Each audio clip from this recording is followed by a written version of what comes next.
জিয়া পরিবারকে অফ করা যায়, এই দেশে পার্শ্ববর্তী দেশ যা চায় তাই করা সম্ভব যদি জিয়া পরিবারকে এই দেশের রাজনীতিতে অফ করা যায়।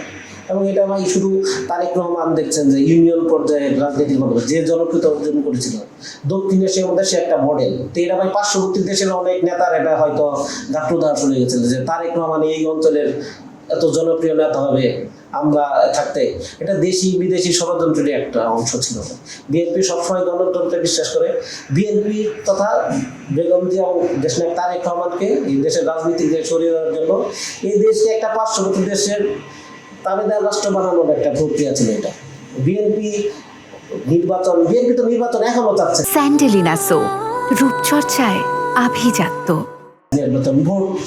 ভোট নির্বাচন, বিএনপি রাজনীতি হলো ভোটের রাজনীতি। আরো নানাভাবে আপনি ছাত্রলীগ, যুবলীগ, এই অটোর বাহিনী, এই রিক্সা ব্যাটারি, এই আনসার বাহিনী, এই সর্বশেষ আপনি দেখেন ইসকনের ঘটনাটা। এটা তো ভাই দেখেন, যদি এই যে আপনি দেখলেন যে আমাদের একজন আইনজীবীকে পিটিএ মেরে ফেলা হলো, এটা তো ভাই সাম্প্রদায়িক দাঙ্গা লাগানোর একটা প্রক্রিয়া। আপনি দেখেন এই যে পূজা গেল কত সুন্দরভাবে, আমার দলের সব লোক যে মন্দির পাহারা দিয়ে পূজা গেল। এই দেশে তো ভাই এরকম কোনো প্রক্রিয়া হয় না যে ওই লোকটাকে মেরে ফেলতে হবে। কোনো হিন্দুকে কি মারা হয়েছিল যে না ওইটার আইসা মারতে হইলো, যে ওই দিন কি কোনো হিন্দু আক্রান্ত ছিল বা কিছু?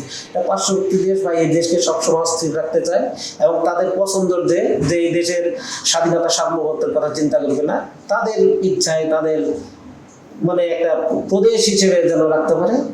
সেই এই প্রদেশ বেগম জিয়া, তারেক রহমান, জিয়া পরিবার থাকতে বিএনপি থাকতে হবে না এই দেশে।